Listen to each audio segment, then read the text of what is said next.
Je viens de finir d'enregistrer l'une des vidéos pour mon cours en ligne réservé à mes clientes qui font partie de mon one-on-one coaching programme et je me suis dit qu'il fallait absolument que je la partage avec vous aussi gratuitement. Si tu as des difficultés pour perdre du poids, surtout au début de 2025, ton corps de rêve se cache derrière ta mentalité, ton état d'esprit parce que c'est vraiment à la base de tout. Si t'as pas la bonne mentalité, tu n'y arriveras pas. Tu auras également accès au Google Docs que je partage seulement avec mes clientes. Donc c'est mon cadeau de bonne année, c'est mon cadeau de Noël un petit peu en retard. Let's go! Bienvenue dans ce nouveau module qui va être très basé sur la mentalité, l'état d'esprit, tout ça, parce que c'est à la base de tout. Parce que vraiment, ça va jouer un rôle crucial lorsqu'il s'agira d'atteindre des objectifs de remise en forme ou n'importe quel type d'objectif d'ailleurs. C'est tout simplement parce qu'il y aura forcément un moment où tu rencontreras des obstacles, de la résistance. C'était le cas pour moi. C'est vraiment un jeu d'esprit en fait qu'il faut surmonter un petit peu et passer au-delà de son esprit parce que c'est le physique est capable de tellement de choses, mais c'est le mental qui bloque derrière. Par exemple, lorsque la balance ne descend pas, lorsque tu n'atteins pas tes objectifs, que ce soit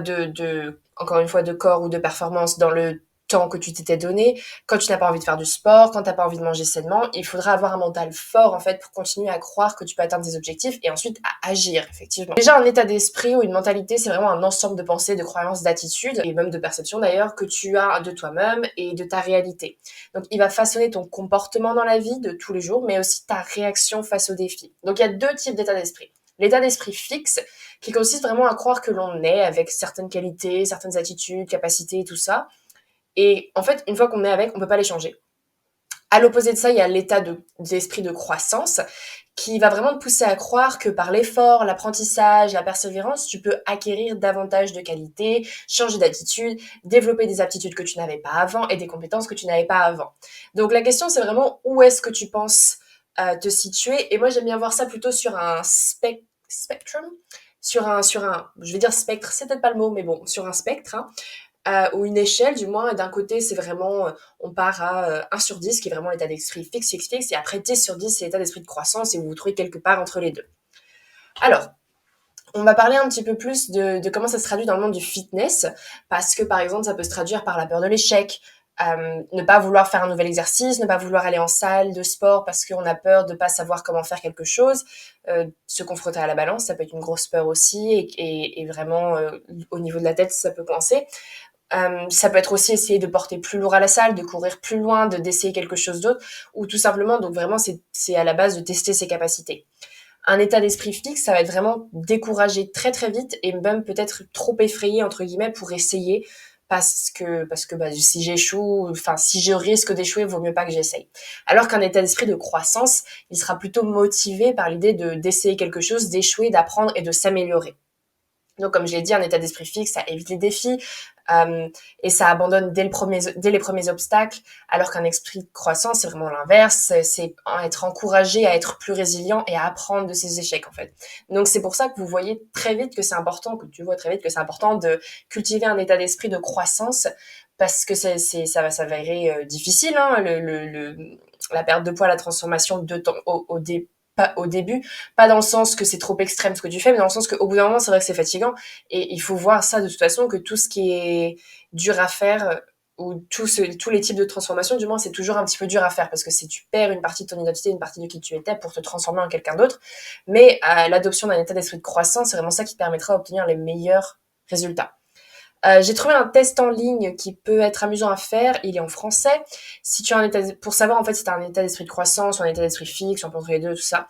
Il faut évidemment pas répondre comment tu penses que tu devrais répondre, mais vraiment répondre comme toi tu agirais. Moi, je sais que j'ai pas un état d'esprit, enfin, il est relativement de croissance parce que je me lance des défis, tout ça. Mais c'est vrai que quand même, des fois, ça m'arrive de rebondir un peu vers un état d'esprit fixe. Personne n'est parfait. Et je veux pas que vous ayez l'impression qu'il faille absolument être à 100% d'état d'esprit de croissance. De temps en temps, c'est normal. Le but, c'est juste d'avoir ça comme objectif, disons. Alors, on va voir comment un petit peu transformer tout ça, parce qu'on va commencer par parler des croyances limitantes, comment les identifier. Déjà, une croyance limitante, c'est un état d'esprit, une acceptation, une conviction, une résistance interne qui limite ta capacité à atteindre tes objectifs. Donc, c'est une croyance, qui te fait vraiment penser que tu n'as pas ce qu'il faut pour atteindre tes objectifs, pas ce qu'il faut pour être la meilleure version de toi-même, et spécifiquement, en fitness, par exemple. Et vraiment, ça va créer une résistance entre toi et tes objectifs de remise en forme. Elle va se mettre entre vous deux, entre guillemets, avec des excuses, disons, de pourquoi tu ne peux pas agir, pourquoi tu ne peux pas travailler ou pourquoi tu as échoué et qu'il vaut mieux abandonner. Par exemple, je ne suis pas douée pour les exercices, je n'ai pas de temps, je n'ai pas une bonne génétique, plein de choses comme ça, en fait, plein de croyances limitantes comme ça. Il y a énormément d'exemples et ça aide à justifier un échec, entre guillemets, et à abandonner aussi. Bah ah non, je peux pas réussir, je suis pas douée, ou ah bah non, je peux pas réussir, j'ai pas le temps. Donc la première chose à faire pour s'en débarrasser, c'est toujours d'en prendre conscience. Donc il faut se demander, pareil, il y aura dans le petit document en dessous toutes les questions pour répondre. Mais bon, en gros, l'idée, c'est quelles sont les croyances limitantes qui t'empêchent d'atteindre tes objectifs. Et je pense que la plupart du temps, tu es un petit peu au courant quand même que tu as des excuses, surtout si tu rejoins des programmes comme ça, c'est que tu es au courant que tu as des excuses dont il faut que tu te débarrasses. Ensuite, tu écris la croyance. Donc, tu écris cette croyance-là limitante et tu vas à côté écrire la croyance par laquelle tu veux la remplacer. Par exemple, ça va devenir, qu'est-ce que j'ai dit là Je ne suis pas douée pour l'exercice. Bah, ça s'apprend. Tout le monde a commencé à zéro. Moi, à la salle de sport, au début, je savais pas ce que je faisais non plus. Ou je n'ai pas le temps. Pas besoin de travailler des heures. Je n'ai pas besoin de plus de 4 heures par semaine pour avoir la transformation que je veux. Par exemple, je n'ai pas une bonne génétique. Moi non plus. Et vraiment, moi non plus. Je suis partie avec pas grand-chose, pour moi, on va dire, à ce niveau-là. Et donc, c'est vraiment trouver des exemples et des preuves ensuite. Voilà, c'est le troisième point pour cette étape, c'est trouver les preuves que cette nouvelle croyance est vraie. Et ça va t'aider vraiment à surmonter cette croyance limitante. Et ensuite, ça va t'aider à vraiment devenir la preuve qui démontre que la nouvelle croyance est effectivement vraie. Parce qu'au début, peut-être que la preuve, ça va être dans ton entourage ou dans ce que tu vois sur les réseaux sociaux ou dans ce que tu vois ailleurs. Et ensuite, ou même dans ton passé. Et ensuite, tu vas pouvoir devenir toi-même la preuve. Alors, deuxième étape, ça va être cultiver un état d'esprit de croissance. Parce que, comme je l'ai dit, l'objectif, c'est vraiment de te prouver que tu peux faire de l'exercice, que tu peux manger sain, que tu peux manger selon le plan, en déficit, que tu peux travailler vers tes objectifs et que toutes les autres croyances limitantes que tu avais auparavant ne sont pas vraies. C'est vraiment ça l'idée. C'est important pour relever les défis et vraiment de considérer les échecs comme des opportunités d'apprentissage plutôt que une preuve que bah non, ça marchera pas, tu n'y arriveras pas. Tu vois, t'as le droit d'échouer, tout le monde échoue, c'est pas la fin du monde. Ça signifie simplement que tu dois apprendre quelque chose de toi-même ou modifier ta stratégie ou apprendre. Oui, en fait, l'échec, c'est pas une fin en soi, c'est juste bon bah d'accord, il faut que j'apprenne où est-ce que j'ai merdé, excusez-moi de mon langage, où est-ce que je me suis plantée, où est-ce que voilà, et qu'est-ce qu'il faut que j'apprenne ou qu'est-ce qu'il faut que je change à ma stratégie ou est-ce qu'il faut juste que je revienne dessus, enfin bref, etc.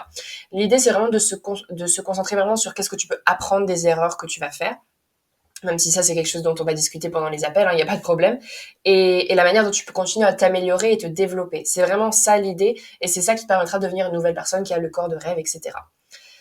Bon, les affirmations positives, ça peut aussi aider. Mais c'est vrai que se prouver et chercher des preuves, ça va être la plus grande, la plus grande façon de cultiver un état d'esprit de croissance. La visualisation aussi, ça aide bien. Je devrais faire un module spécifiquement sur ça, ou au moins un chapitre spécifiquement sur ça, parce que c'est vraiment une très bonne chose de visualiser en train de réussir, se visualiser bien manger le lendemain, se visualiser faire du sport, se créer un vision board peut-être. Tout ça, ça peut vraiment aider. Alors, étape 3, il faut ensuite surmonter les barrières mentales. Parce que forcément, tu auras des défis à relever et évidemment, il va falloir trouver soit comment les relever ou soit comment les éviter. Déjà, première chose, c'est trouver le soutien. Donc, tu veux vraiment t'entourer d'une communauté de soutien, amis, membres de famille, je sais pas, dans le couple, etc., qui partagent les mêmes idées ou au moins qui seront là lorsque tu auras des barrières à surmonter. Évidemment, il y a moi, hein, je suis là, donc effectivement, je fais partie de ton soutien, de ton groupe de soutien. Mais c'est vrai que c'est ça qui va aussi bien t'aider à franchir les barrières mentales. Ensuite, il y a célébrer les progrès, parce que c'est une autre façon en fait de contourner les problèmes, parce que c'est encore une fois, c'est se prouver à soi-même, donc c'est vraiment voir que tu peux franchir des étapes et voir que lorsque tu célèbres en fait un petit peu les milestones ou le fait d'avoir couru 10 minutes ou le fait d'avoir réussi à faire tenir au plan pendant une semaine, etc. C'est tu te prouves à toi-même que tu peux le faire et le fait de le célébrer et de dire bon bah effectivement je vois que je suis en train de le faire, c'est ça qui va t'encourager à continuer. Parce que oui, chaque pas en avant, en fait, ça vaut la peine d'être célébré, parce que c'est ça qui va t'aider à continuer. C'est ça aussi que sert ce programme. La comparaison, ce qui peut être destructeur, ça par contre, c'est à arrêter, parce que ça peut plomber ta motivation générale et ton mental, ton état d'esprit.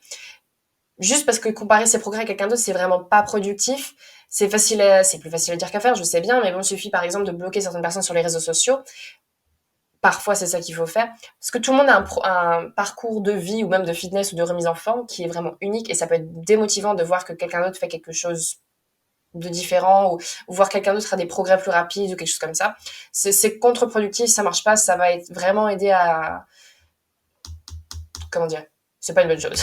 Et voilà, c'est la fin de cette vidéo. Merci de l'avoir regardée. Si tu as besoin d'aide pour accomplir la transformation comme ceci, comme je l'ai faite, comme mes clientes l'ont faite, n'hésite pas à réserver un appel. Ce sera le premier lien dans la description. J'adorerais t'aider. Je l'ai fait, mes clientes l'ont fait, alors pourquoi pas toi? J'ai décidé de commencer à faire des vidéos en français maintenant parce qu'on me le demandait. Donc je vais essayer d'en faire un petit peu plus. Maintenant, on va sûrement passer sur une base de une vidéo en anglais par semaine et une vidéo en français. Ce sera le même thème, ce sera juste la traduction. Et donc on se voit la semaine prochaine pour une nouvelle vidéo en français. Salut!